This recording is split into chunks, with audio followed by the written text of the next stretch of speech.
નમસ્કાર. દિવસભરના તાજા સમાચારોમાં તમારું સ્વાગત છે. તમારી સાથે હું છું પિનલગીરી ગોસ્વામી. સમાચારો વિસ્તારથી જાણીએ એ પહેલા મહત્વના સમાચારો ઉપર એક નજર.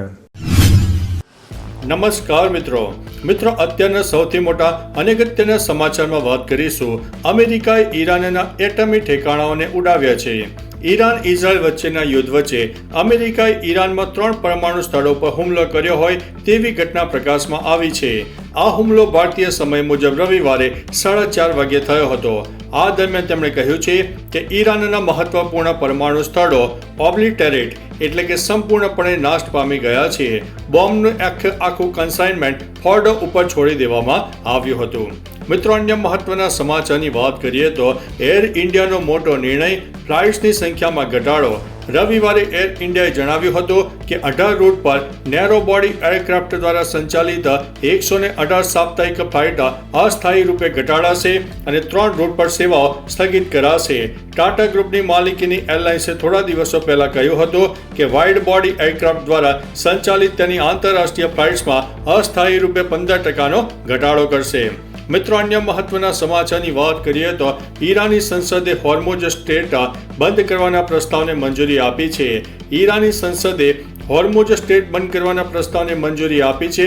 જોકે આ નિર્ણયની અંતિમ મંજૂરી ઈરાનની સુપ્રીમ નેશનલ સિક્યુરિટી કાઉન્સિલ દ્વારા આપવામાં આવશે. હોર્મુઝ વિશ્વના મહત્વપૂર્ણ દરિયાઈ ચોકીઓમાંનું એક છે.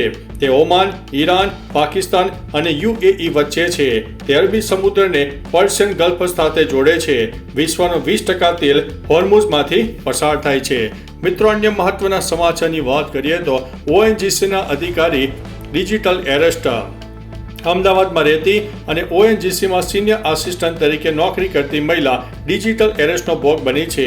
નબીરાએ ONGCના અધિકારીને ડિજિટલ એરેસ્ટ કરીને 1.36 કરોડ રૂપિયા પડાવ્યા હતા. આરોપીએ વધુ 50 લાખ રૂપિયાની માંગ કરતા મહિલાએ તેના સજ્જનને આ અંગે જાણ કરતા તેમની સાથે છેતરપિંડી થઈ હોવાનું જાણવા મળ્યું હતું. જેથી મહિલાએ આ અંગે સાયબર ક્રાઇમમાં ફરિયાદ નોંધાવતા પોલીસે તપાસ શરૂ કરી છે. મિત્રો, અન્ય મહત્વના સમાચારની વાત કરીએ તો ઈરાનથી 311 લોકોને લઈને એક વિમાન દિલ્હી પહોંચ્યું છે. રવિવારે ઈરાનમાં ફસાયેલા 300થી વધુ ભારતીય નાગરિકોને ઈરાનથી ભારત લાવવામાં આવી ગયા છે. વિદેશ મંત્રાલયે આ માહિતી આપી છે. વિદેશ મંત્રાલયના જણાવ્યા અનુસાર ઈરાનના શહેર મશહદથી એક ખાસ ફ્લાઇટ દ્વારા 311 ભારતીય દિલ્હી પહોંચ્યા હતા. તેમણે એમ પણ કહ્યું છે કે આ નવી બેચ સાથે ઈરાનથી પરત લાવવામાં આવેલા લોકોની કુલ સંખ્યા હવે 1428 થઈ ગઈ છે. મિત્રો, અન્ય મહત્વના સમાચારની વાત કરીએ તો દહેજના દરિયામાં પીળું કેમિકલ છોડાયું છે. ભરૂચના દહેજમાં નર્મદા પરિક્રમા જેટ્ટી પાસે દરિયામાં પીળા રંગનું ઝેરી કેમિકલ યુક્ત પાણી છોડવામાં આવી રહ્યું છે. આ પાણી ટ્રીટમેન્ટ કર્યા વગર છોડાતા દરિયાઈ જીવસૃષ્ટિને ગંભીર નુકસાન થઈ રહ્યું છે. આ ગંભીર બાબત સ્થાનિકોએ નોંધાયેલી ફરિયાદ અને સોશિયલ મીડિયા પર વાયરલ થયેલા વિડીયોથી પ્રકાશમાં આવી છે. માછીમારોના રોજગાર ઉપર અસર પડી છે. મિત્રો, અન્ય મહત્વના સમાચારની વાત કરીએ તો નર્મદા પરિક્રમા માર્ગના યાત્રાધામોનો વિકાસ. નર્મદા પરિક્રમા માર્ગને લઈને રાજ્ય સરકારે મોટો નિર્ણય લીધો છે. નર્મદા પરિક્રમા માર્ગના યાત્રાધામોનો વિકાસ કરવામાં આવશે. વમલેશ્વર ખાતે 10,091 ચોરસ મીટર જમીન પ્રવાસન વિભાગને ફાળવાઈ છે. યાત્રાધામોના વિકાસથી ગુજરાત અને મધ્યપ્રદેશના હજારો પરિક્રમાવાસીઓ અને શ્રદ્ધાળુઓને લાભ થશે. આ વિકાસથી માર્ગમાં આવતી મુશ્કેલીઓ પણ દૂર થશે.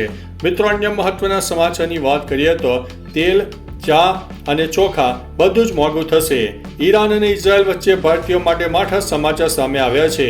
મુંબઈ સ્થિત નિકાસકાર અને ટેકનોક્રાફ્ટ ઇન્ડસ્ટ્રીઝ ઇન્ડિયાના સ્થાપક શરદ કુમાર સરાફે ચેતવણી આપી છે કે યુદ્ધની ભારતના વેપાર ઉપર ગંભીર અસર પડશે. યુદ્ધને કારણે પેમેન્ટ સિસ્ટમ અને શિપિંગ રિસ્કમાં વધારો થવાને કારણે ભારત વેપાર ઉપર વધુ અસર પડી શકે છે. તેલ, ચા અને ચોખા બધું જ મોંઘું થઈ શકે છે. મિત્રો, અન્ય મહત્વના સમાચારની વાત કરીએ તો હવે ઈરાનની મિસાઇલ ફેક્ટરી ઉપર હુમલો. ઇઝરાયલ ઈરાન સંઘર્ષે 10 દિવસ થઈ ગયા છે. ઇઝરાયેલી વાયુસેનાએ રવિવારે મોડી રાત્રે ઈરાનના શાહરુદ બેલિસ્ટિક મિસાઇલ એન્જિન બનાવતી ફેક્ટરી ઉપર બોમ્બમારો કર્યો હતો.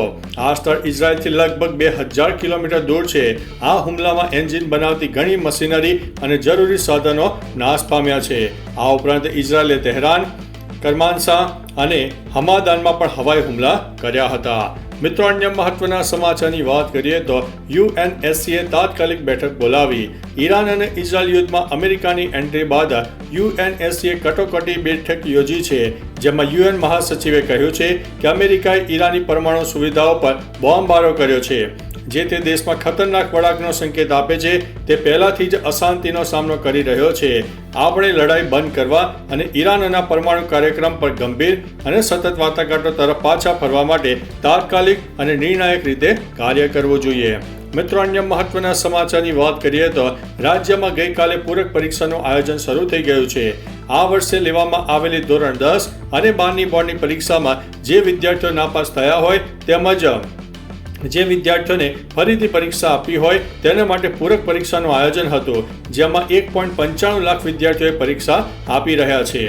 ખાસ વાત એ છે કે જે વિદ્યાર્થીઓ પહેલાથી જ પરીક્ષામાં પાસ છે પરંતુ તેઓને આ પૂરક પરીક્ષા આપવી હોય જેનાથી તેમનું પરિણામ સુધરી શકે તો તે આપી શકે છે.